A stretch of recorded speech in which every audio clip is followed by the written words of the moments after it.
Mix up a little concoction here, a little bit of apple cider vinegar, a little bit of apple juice, and I'll kind of taste it, make sure it's not too bitter from the vinegar. And if I need to add a little bit of water, I will. Just keep in mind that anytime you add something as a spritz that's kind of acidic in the way that apple juice, pineapple, whatever kind of juice you're going to use, that acid in the juice helps to rehydrate the membranes to where they can absorb moisture and to give you a good bark that's not hard as a rock. And be sure and don't start spritzing until after whatever you're cooking it started forming a really good bark. Then you can start hitting it with the spritz.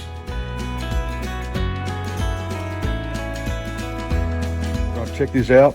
I've got for my spritz going today, I've got the typical that I like, which is apple juice and a little bit of apple cider vinegar mixed together. So let's take a quick look at them at the hour mark and see what we're looking at. I gotta say, I think those are looking really good. Hopefully you guys can see that. So I'm not going to start spritzing yet.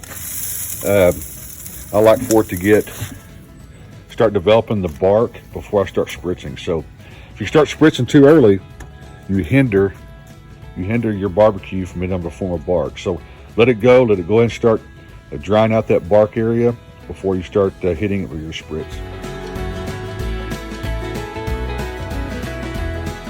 These pork steaks. Oh yeah, see, those are starting to look good right there. As you can see, there's still a lot of moisture in the smoker. A lot of moisture in there. And this Oklahoma Joe's Bronco, as a meat cooks and the fat renders and drops down into the bottom, what it does, it actually creates a steam effect. And because of that, it doesn't really require a lot of spritzing. But I'm gonna hit a couple of these edges. Some of the edges are getting a little dark. Hit some of that.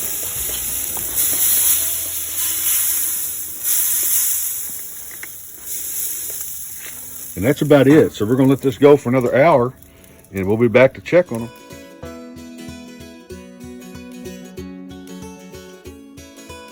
Let's open this up and take a look. Oh yeah. Now those are starting to look really good. See how it's starting to get a dry bark to it? That right there, and then we're gonna have to start spritzing that here now. But that's what we want. So I'm actually thinking, I don't think I'm gonna wrap them yet. I'm gonna let them go probably another hour or so. Spritz them real good.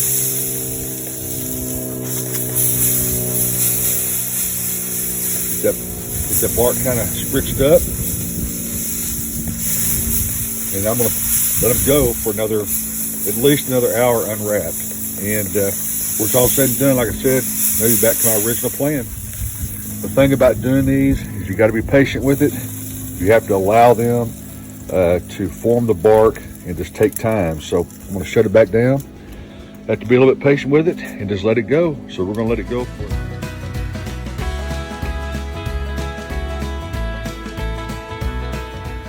Yeah, looking really good. Just how I want them to look right there. So we're going to get these spritzed real good.